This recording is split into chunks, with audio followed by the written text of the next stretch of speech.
अब बच्चों निकालना है हमको अर्धवृत्ताकार कुंडली के केंद्र पर या अर्धवृत्ताकार कुंडली के केंद्र पर। ये हो गया केंद्र, ये क्या हो गया जी? केंद्र हो गया, ये केंद्र हो गया, सेंटर हो गया।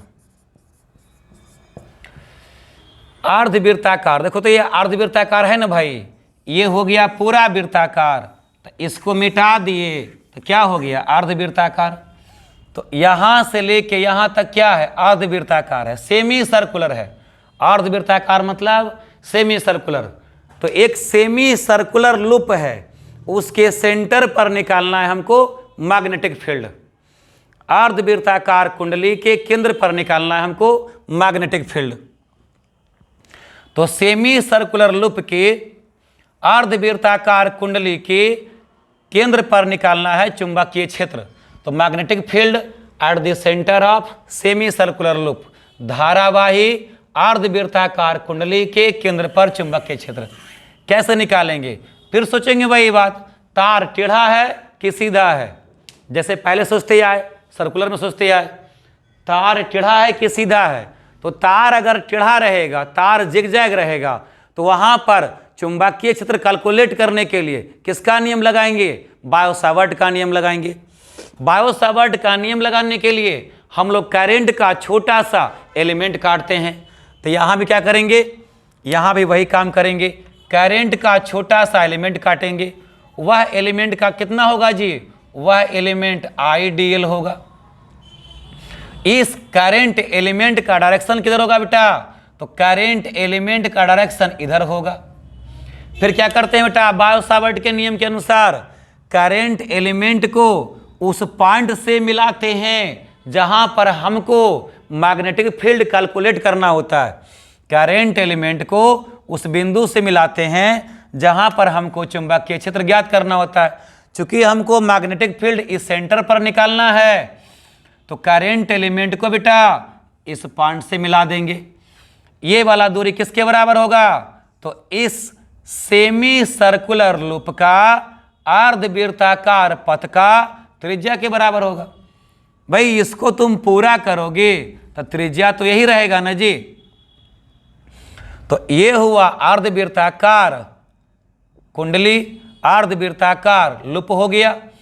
इस लूप के केंद्र पर हमको चुंबकीय क्षेत्र, बी मने चुंबकीय क्षेत्र, बी बोलो तो चुंबकीय क्षेत्र हमको कैलकुलेट करना है। क्वेश्चन मार्क है ये, चुंबकीय क्षेत्र निकालना है। कहाँ पर? केंद्र पर।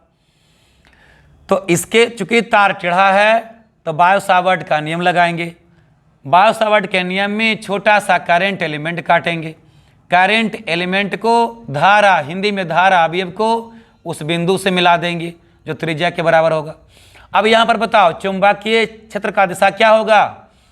तो करंट हमने लिया है इस प्रकार से, तो करंट के दिशा में अंगूठा रखेंगे, बाकी उंगली बोर्ड के अंदर जा रहा। बोर्ड के अंदर क्या मानते हैं जी? क्रॉस मानते हैं। बोर्ड के अंदर क्रॉस मानते हैं, इसको के मानते हैं। क्या मानते हैं? के कैप। क्रॉस को कहते हैं के कैप। अब निकालेंगे चुंबकीय क्षेत्र किसके नियम से? बायो-सावर्ट के नियम से। बताओ क्या होता है बायो-सावर्ट का नियम? तो लिखेंगे according to Biot Savart law.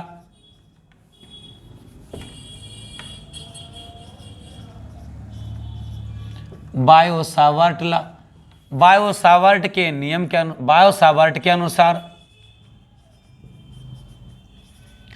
Biot Savart के अनुसार क्या होता है? बायो-सावर्ट के अनुसार, बायो-सावर्ट के अनुसार छोटा सा करंट एलिमेंट के कारण यहाँ पर छोटा सा चुंबकीय क्षेत्र होगा, छोटा सा मैग्नेटिक फील्ड होगा, जिसको दिखाएंगे डीवी से। डीवी बराबर क्या होगा बेटा? म्यू नॉट बटा 4 pi I D L cross are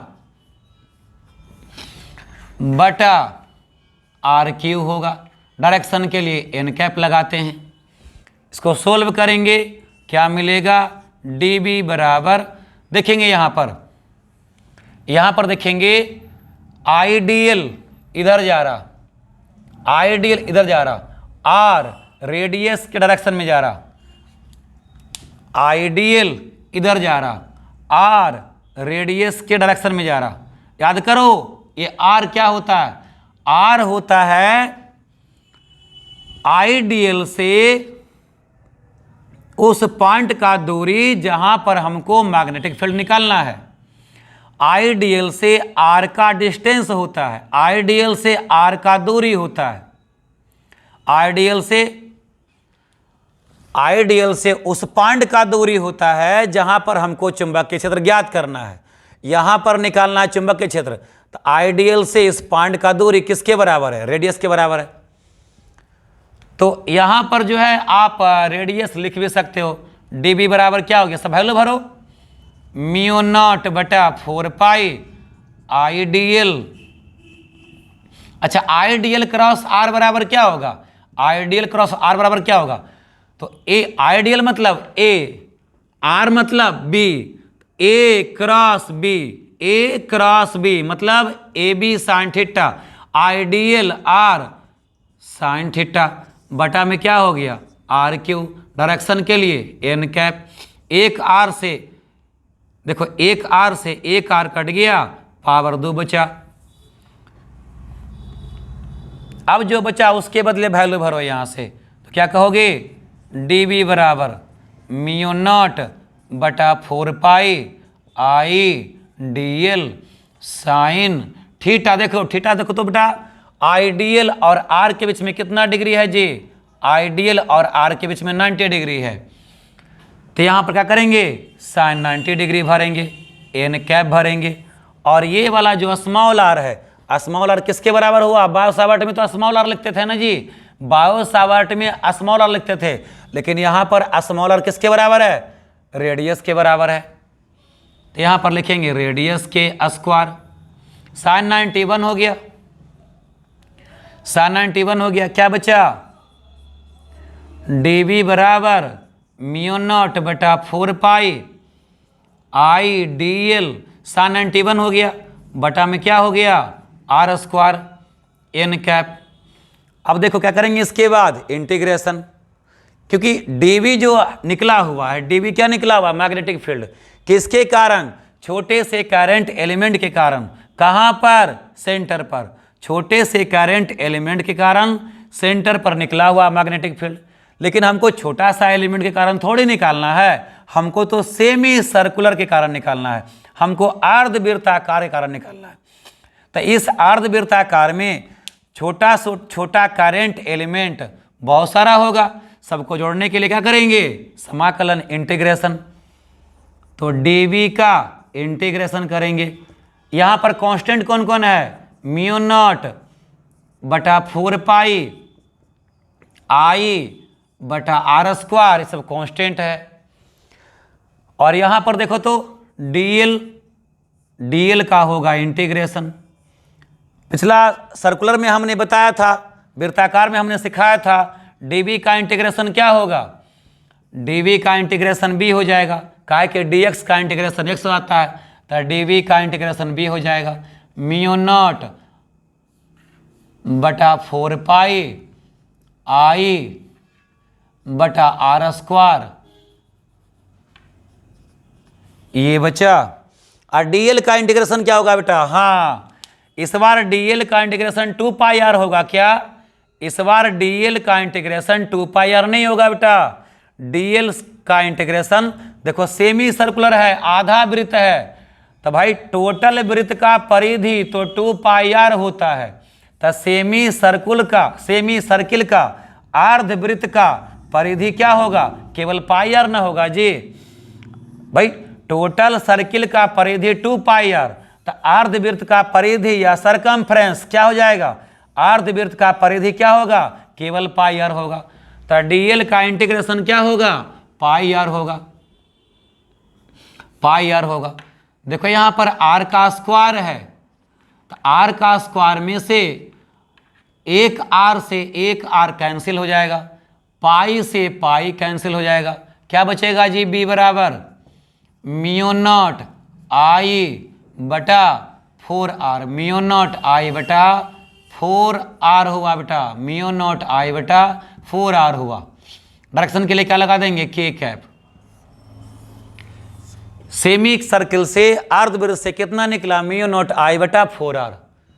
जरा सोच रहे हो, अर्धवृत्त से निकला कितना, म्यू नॉट आई बटा 4r, और पूरा वृत्त से कितना आया था, म्यू नॉट आई बटा 2r।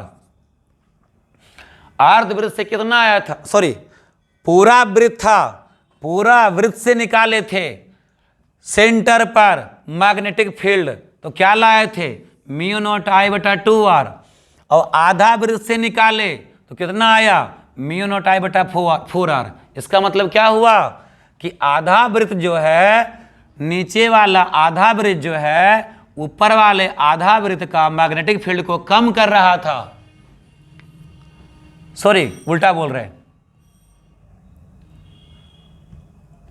नीचे वाला उल्टा बोल रहे हैं, नीचे वाला आधा वृत्त के कारण मैग्नेटिक फील्ड जो है इस पॉइंट पर और बढ़ा रहा था, तो बटा में 2r आ रहा था।